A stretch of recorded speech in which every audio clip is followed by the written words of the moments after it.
Actually, it looks like James may have already started recording for me. So this will be recorded. So again, you just being here and being present right now, you'll have access to this recording later on, as well as the slides and as well as the PDF document. All right.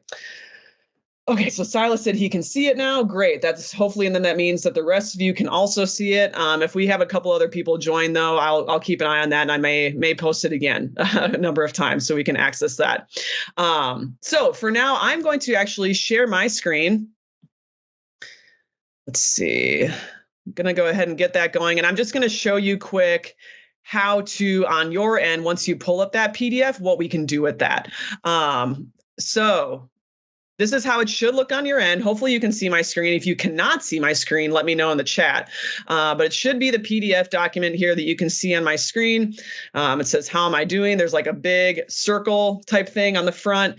What I'm going to ask you to do, and really you don't honestly have to do this part, but I think it might be helpful, is over here in the left in your kind of PDF viewing of this document, if you click on it says sketch, it's the little sketch tool here in the upper left corner of my screen. And again, it might look different for you depending on what type of computer you're on.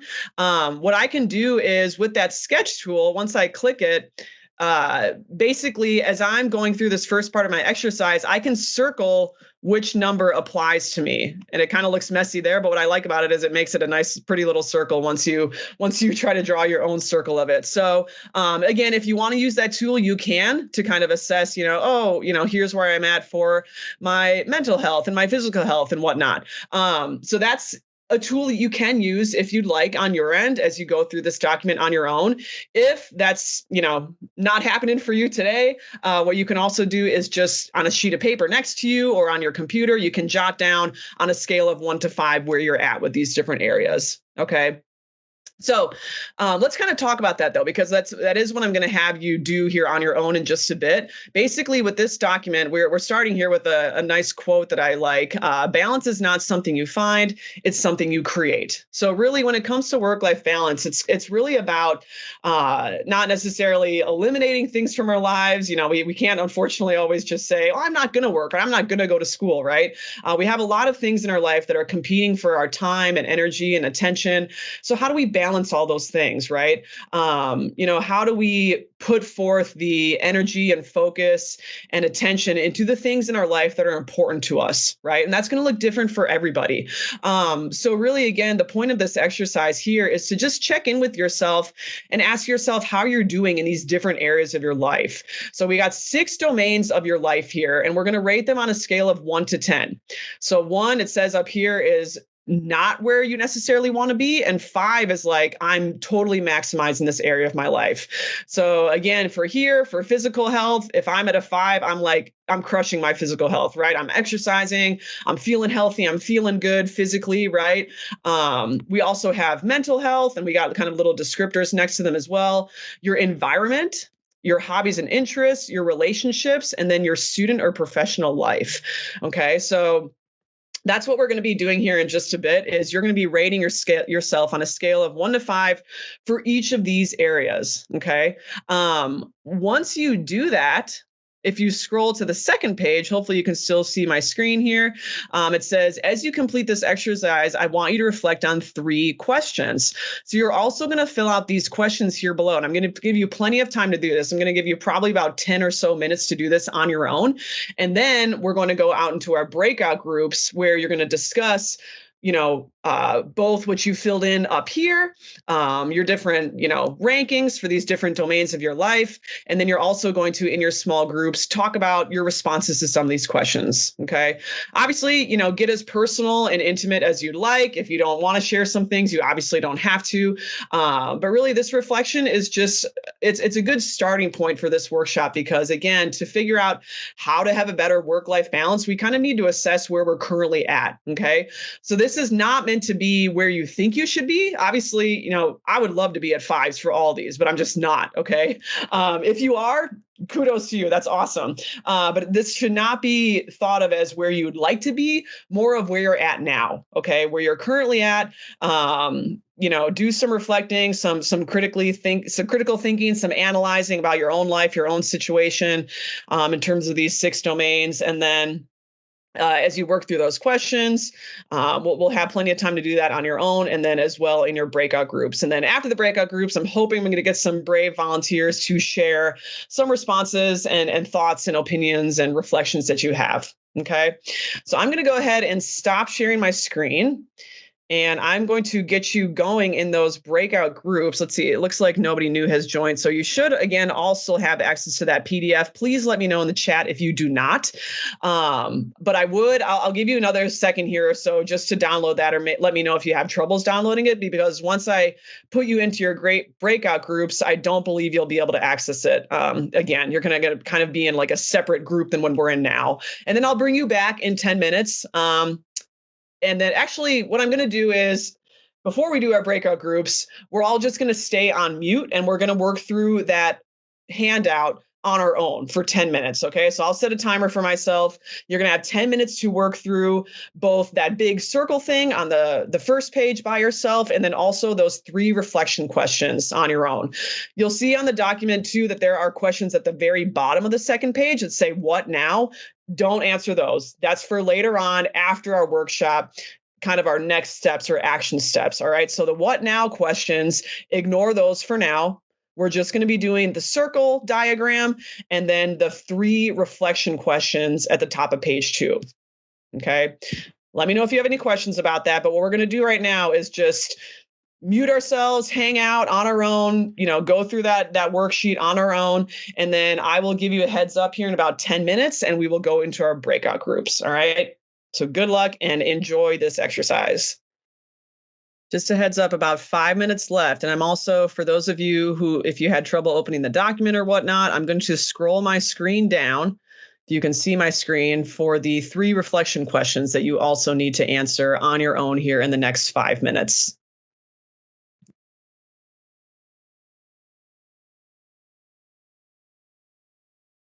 All right, everyone, we're going to start to wrap up that individual exercise, the reflection exercise that you're doing on your own.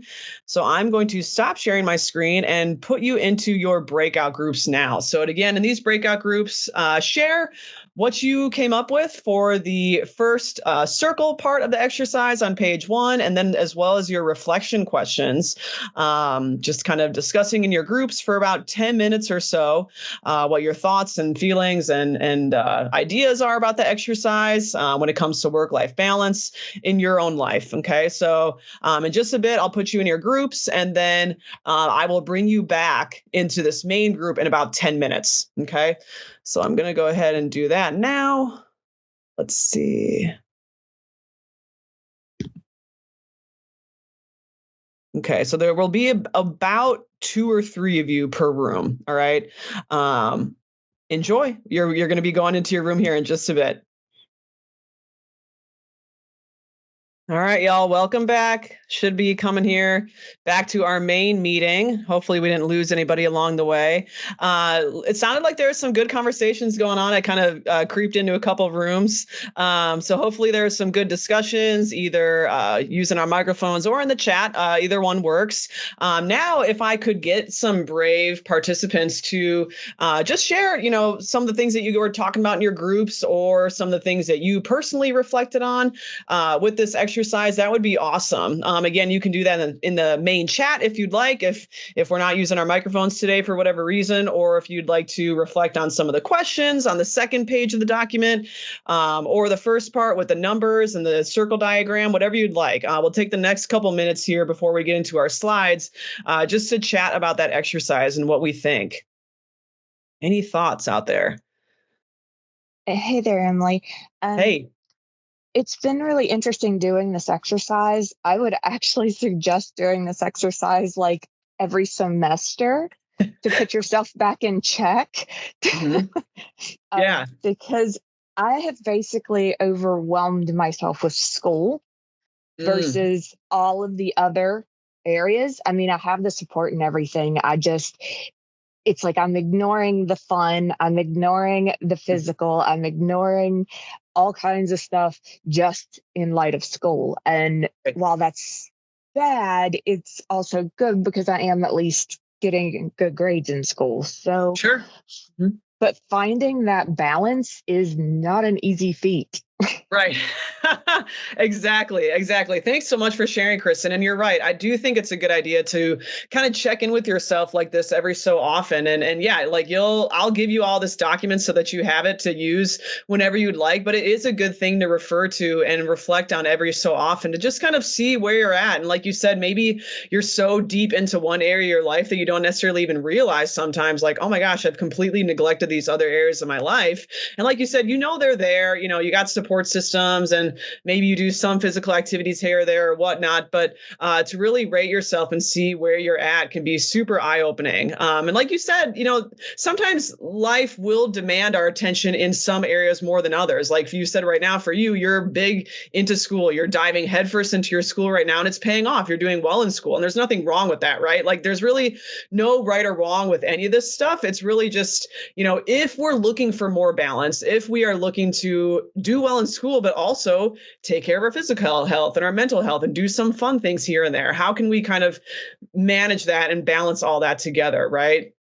So that's a great question. And we're going to be looking at some strategies here coming up in terms of how we can implement some of those little, little tweaks in some of those other domains of our life, right? To try to incorporate those, with the time that we do have left outside of school and whatnot. Excellent thoughts, Kristen. Any other thoughts or ideas or opinions out there? Anything maybe that you realized or learned? Yeah, go ahead, Even. It looks like you unmuted yourself.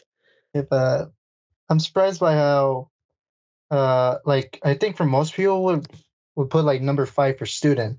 Because since we're all students, we're putting most of our time into that instead of like sure, or mental, physical, or anything like that Christine mentioned. Sure. And it's surprising to me because like I'm always obsessed with my mental state. Like I have a journal. I always like write things down I'm grateful for, like the relationships I have with my family and friends. It's something I'm proud of, but I'm surprised by how lack of students I can relate with. Like I don't have any fellow students to talk to, like to work with, to study with. And for physical, it used to be number 5 for me too, actually. Like there was days where I planned like what days I was going to work out, what I was going to be doing, where I was going to be running. And now I don't do that anymore. Like running, that used to be my joy, but now I don't do it anymore for some reason. Yeah. That is interesting, but again, it's good that you are aware of that now and recognize that now. Again, there's nothing necessarily bad with that, but yeah, maybe you're sitting here like, like haven't run in a while. I really used to enjoy that. Maybe I should try to do a little bit more of that, right? Which can not only improve our physical health, but also our mental health, right? So a lot of these are kind of intertwined too, which is cool. But yeah, Ian, and it sounds like relationships might be one area where, like you said, you'd like to kind of focus in on and devote some more time and attention to, which is, again, that's great that you are realizing that today. Anyone else? Any other thoughts? Let's see. Silas in the chat said we were talking about how much time to spend on each thing, such as how much time to spend on each assignment. Yeah, I mean, a big part of this is time management, and we actually I present on time management a number of times throughout the semester in the ILC. So keep an eye out for that if that's something that'll interest you. I will probably offer at least one more of those sessions here sometime this semester. But time management is a big component of this. Again, with all these different domains and areas of our life, how do we manage all these things, and how do we manage assignments and homework and things outside of school? Really, it honestly, without getting too much into the time management side of things, it comes down to a lot of the choices that we make. We don't necessarily, we can't add out more hours to our day. We can't always just eliminate things that we have to get done, right? But it comes down to like prioritizing, which we will talk about in a bit in this workshop here, but figuring out what our priorities are, what our goals are, right? And choosing the activities and the tasks that best align with those goals, right? And then whatever time we have left is, time for the fun stuff and things like that. We want to definitely make sure that we have time for those areas and domains of our life, the hobbies and interests, the physical health, mental health, right? We don't want to just be so bombarded with school and work and whatnot. Figuring out how to balance all that is key. And again, without getting too much into the time management stuff, it also really does come down to what you have going on outside of school, but also how many courses you're taking. That's not to get down a rabbit hole here, but, figuring out kind of a good course load for you. We recommend really spending anywhere from 6 to 10 hours per week on any given class, right? Just one class. So figuring out, what course load is appropriate for you and how much you can manage is huge.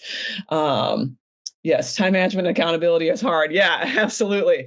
Finding an accountability partner is key. And a lot of times I kind of feel like we can be that person in the ILC too for you, help keeping you on track. Any other thoughts, though, on that exercise? Anything you maybe realized or now see in a different light, or anything that you potentially learned after going through that exercise?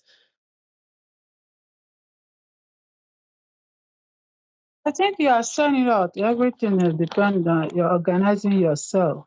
Just have some self-discipline, So I'm putting the calendar. That's me. I'm a mother, and I work and they go to school. So I don't take too much class, and I organize myself. I've done a lot of time management with the IRC. They help me a lot. So that's how I cope it, Right, check myself, my physical exercise, check my doctor and do exercise, and check what I eat, Yeah. So I make sure I have a healthy snacks all the time. Right. So. Right. Yeah, I heard you mention the self-discipline too, and being self-disciplined with yourself and trying to really, again, devote as much time and energy into all these areas as we can, which is tough. Again, it's kind of like, how do we manage our time and energy in a way that leaves us feeling fulfilled and engaged as a whole human, right? That's what's tough. It really, work-life balance can also kind of be used to describe like a trade-off. You're balancing time spent on work versus time spent with family, friends, personal interests. It's work-life balance. It kind of encompasses everything that goes into a well-lived life. And that looks different for everybody, right? That's kind of the cool thing with this. Let's see. Hannah said, I learned to put other people and my work first before taking care of myself. I need to take better care of myself in all categories in that circle. Yeah. Again, that's a huge thing. I think that a lot of people realize after doing some reflecting and an exercise like this, like, oh my gosh, I'm really not prioritizing these certain areas of my life. Maybe I'm doing things for others or putting other people first before myself. I think that's super, super common, right? So again, I'm glad that you are kind of realizing that and learning that, Hannah. And again, hopefully some of the strategies that we'll take a look at here coming up will help you to make some of those changes, right? And something I want to mention too before we get into the slides with some strategies is we are not expecting you at all to walk away today and all of a sudden implement everything I'm about to suggest to you, right? That's a little unrealistic. It would be cool, right, if we could do all those things all the time, but again, a little bit unrealistic. So if we can, as we go through these next couple slides, maybe pick out like 2 to 3 things max of things that you'd like to try to implement or work on in the different domains from our circle exercise, that would be excellent. Okay. Don't have to all of a sudden go and do all these things tomorrow, but take a handful of things that you'd like to try to implement in your life, depending on where you rated yourself in those 6 domains. Okay. So let's get into that. I'm going to go ahead and share my screen and we're going to get into those slides. But I wanted to give you plenty of time to reflect and look at those questions and chat with each other. So hopefully you can see my screen here. Let me know in the chat if you cannot. Took a little bit here to open that up, so I want to make sure everyone can see, and I'll make this a little bit bigger as well. It should say the physical domain. So let me know in the chat if you cannot see my screen. If I don't see anything in the chat, I'll assume that you all can see it. I don't see anything yet, which is great. That's a good sign. So again, first, our first domain that we're going to look at here is the physical side. So making sure that your health is a priority, right? We can't really be the best versions of ourselves or bring the best versions of ourselves to work, school, whatnot, if we're not taking care of ourselves physically.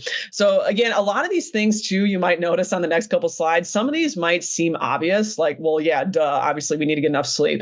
But it might be a good reminder for some of you, like, am I really necessarily doing some of that stuff, right? How do I actually go about doing some of those things?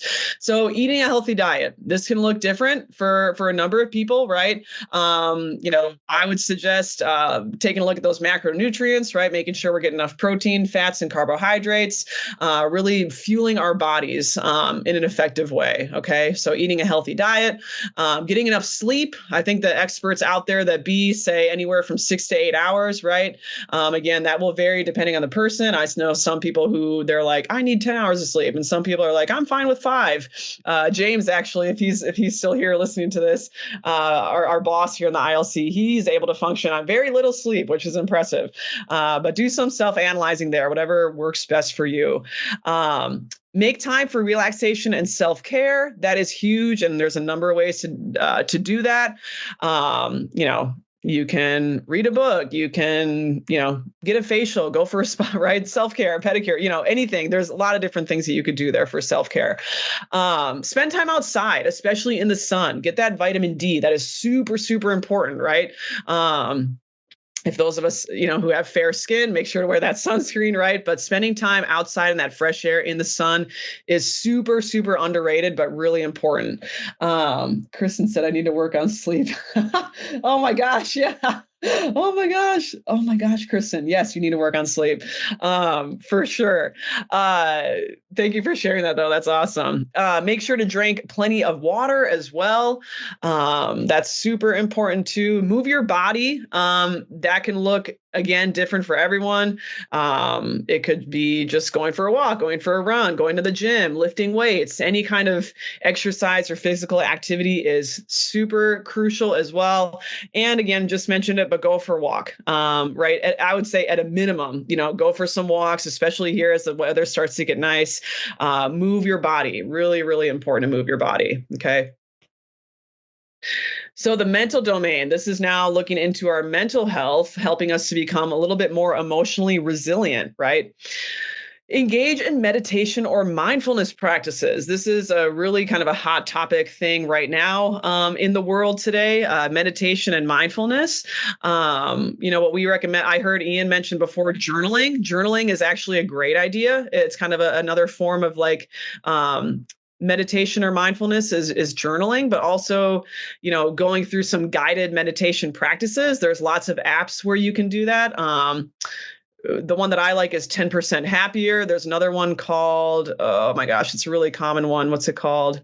Somebody knows in the chat, let me know. There's another one. I'll look it up here in just a bit. It's really, really common. I think it's also free, which is nice. But there are plenty of guided meditations out there that help you focus on your breathing and helping you to kind of work through thoughts that kind of come about in your mind.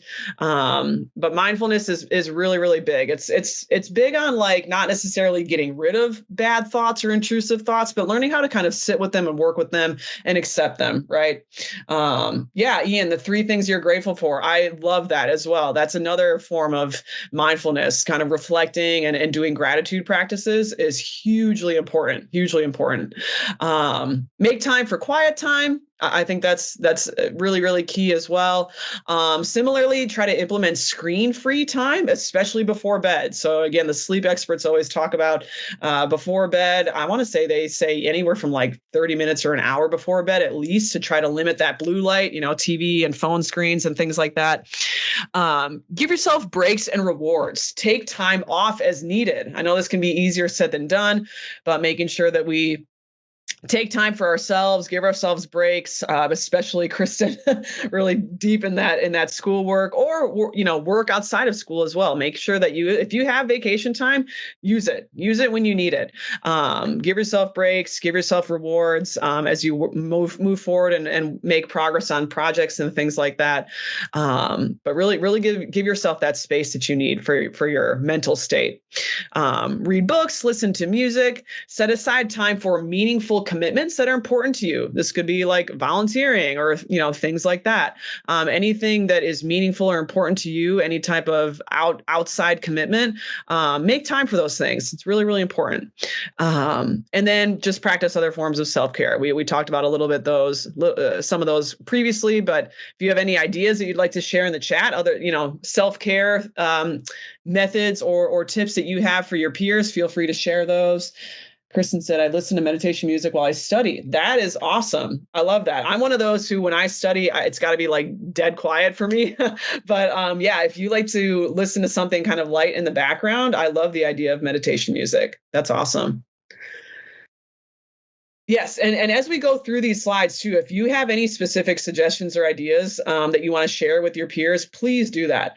Silas, it can be a great thing to improve gratitude. Yeah. Absolutely. They actually have done, I know that my husband's big in like the mindfulness meditation space. He's a sports psychologist, so he reads a lot into this stuff, and they actually have done a lot of studies into gratitude practices, and it really can improve your mental health. It can help with anxiety, depression, things like that. I'm no scientist, but I do know that there are studies out there that say practicing gratitude, and just even like Ian is saying, finding 3 things at the end of your day that you're thankful for or grateful for, or 3 good things that happened that day, it is highly underrated, and it can really have a huge impact on your mental health. Okay.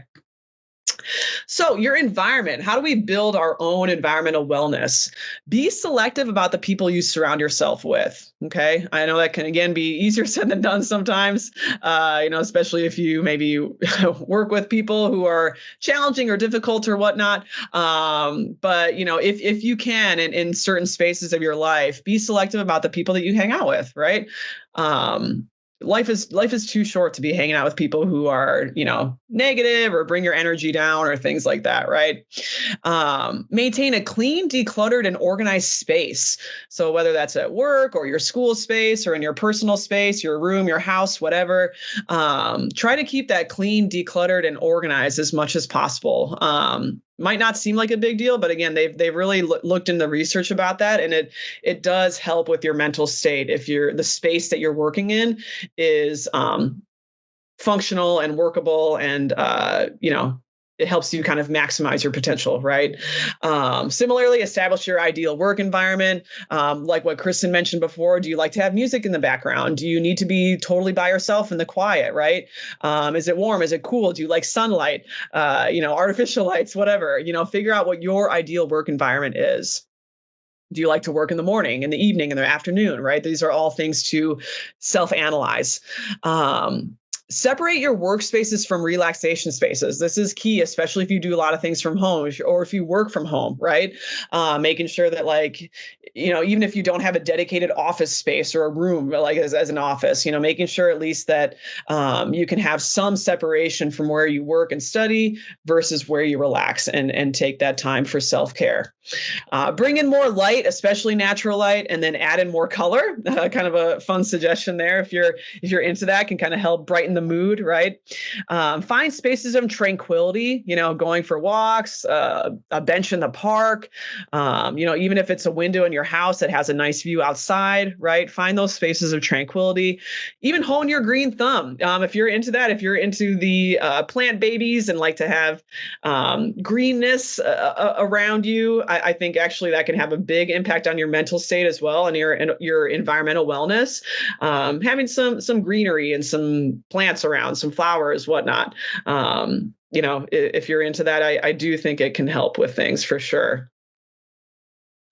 Hobbies and interests, do more of what makes you happy. So again, I know it can be easier said than done, especially if we got a lot going on in our lives, but try to make time each day for something that brings you joy. Again, if we are crunched on time, just a little bit of something each day that can bring you some joy, either solo or with others. Hiking, cooking, reading, getting coffee, shopping, working out, the list goes on and on and on, right? Figure out what activities bring you joy. Try to engage in some of those at least once a day, okay? Please, please, please, for your mental health, for sure. Relationships, find who fills your cup. So consistently interact with family and friends, reconnect with loved ones, both in person and online. Try to seek out support systems in whatever way works for you, right? Actually schedule time to meet with others, which makes it harder to cancel. So if you can actually schedule that into like your calendar, your planner or whatnot, makes it a little bit hard to cancel those plans and, ditch them for school and whatnot. Learn to collaborate and work as a team. Set boundaries with these people, both at home and at work. So, with your family and friends, as well as people at work, set those healthy boundaries to make sure that, yes, you are getting that interpersonal connection, but you're also getting done what you need to get done, right? Here, it's really about quality versus quantity, I think. So not necessarily how many friends and relationships we have, but, really making sure that they are of quality. Think about what makes a good friend. Who do you like to spend time with? Who, again, brings your energy up versus draining you? Who makes you laugh? Who makes you smile? Who can you do fun things with, engage in your interests with? Think about those different types of qualities when it comes to a good friend, right?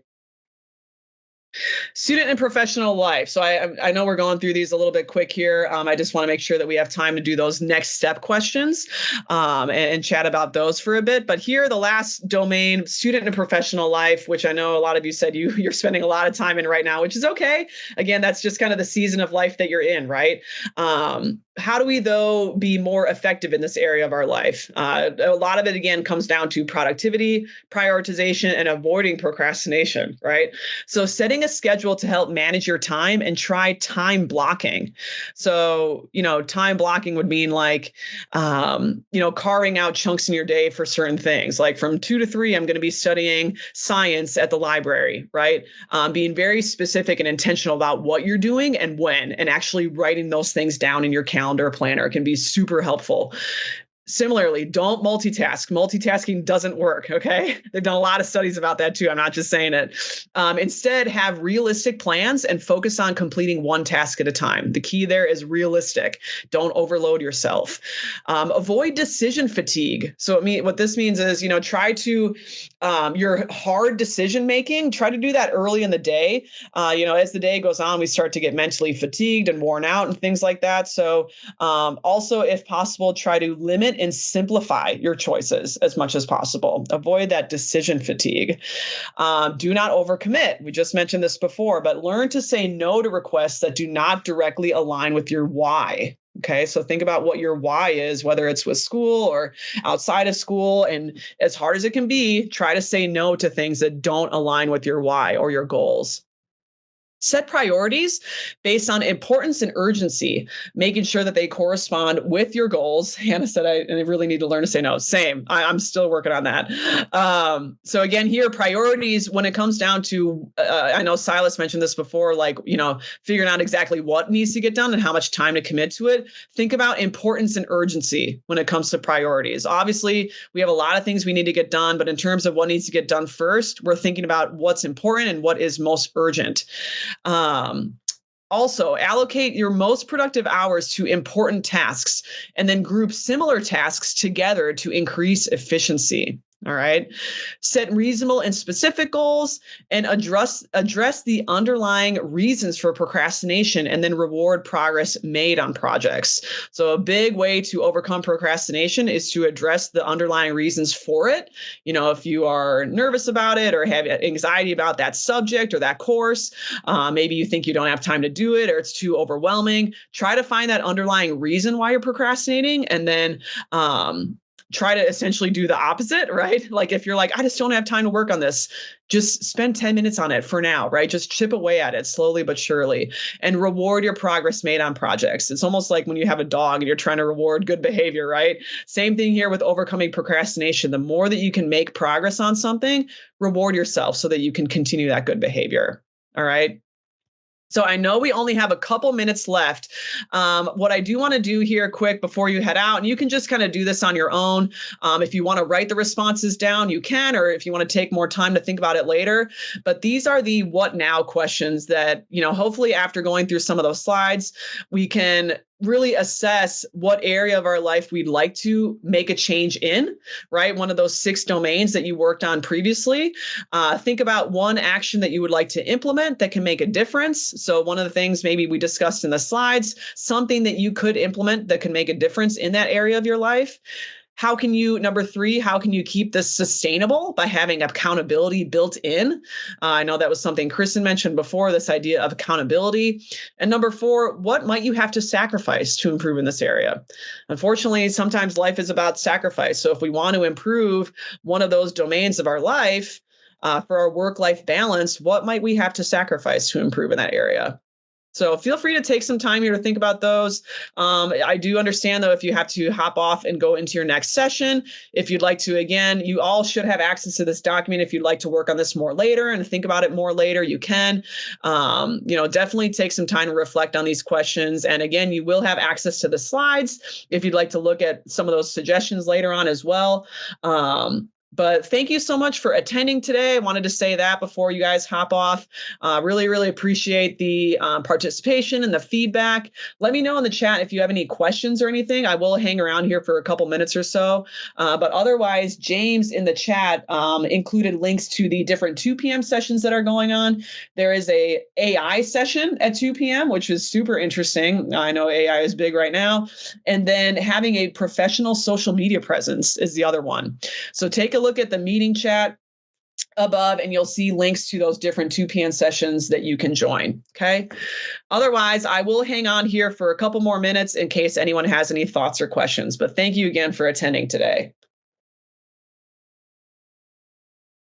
It looks like Kristen in the chat mentioned a software called Motion. I add my assignments as tasks to do and it schedules it for me. That is awesome.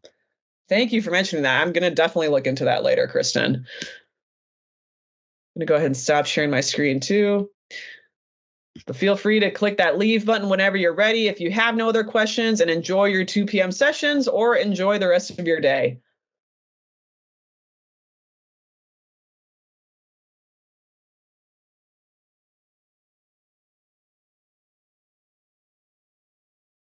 All right, I have a question. Yeah, go ahead. I was just curious about being consistent because, like physical, I mentioned earlier, like where I used to run, where I used to work out, now I don't anymore. Like, why?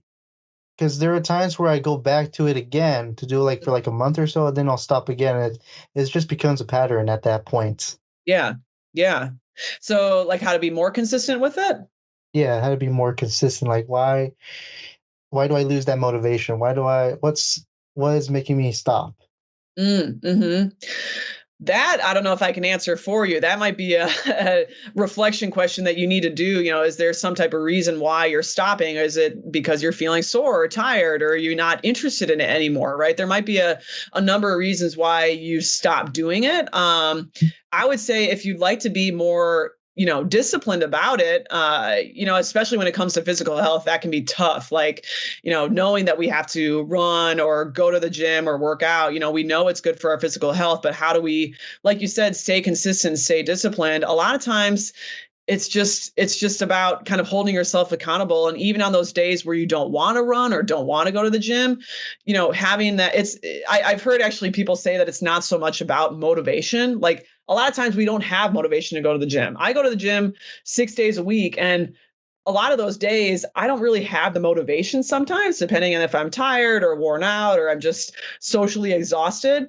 But having the discipline to go is really what's going to carry you through. So again, you might not always have the motivation or feel motivated to do it, but it more comes down to that discipline of, even though I don't feel like doing it, I know it's good for me and I'm going to feel good afterwards. So I'm still going to go do it. Right. So I would actually try to focus on the benefits of it and how it can make you feel good afterwards. There's always, people joke that, like, when you go to the gym, you might not be fun in the moment, right? But you never really regret it afterwards. Like, no one's like, I really regret doing that workout, right? Like, we feel good after. We feel good about ourselves, a sense of accomplishment.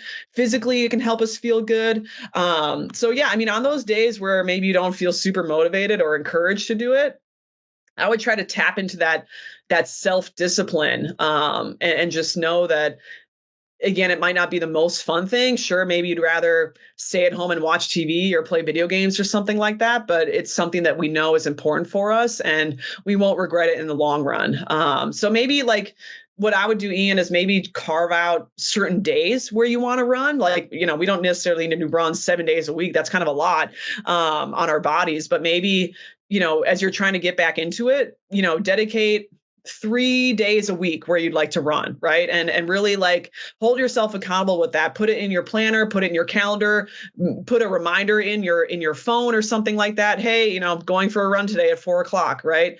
All those little things I think can help hold yourself accountable and actually get that done. All right, gotcha. Yeah. Does that help? Yep, it definitely does. Okay, cool.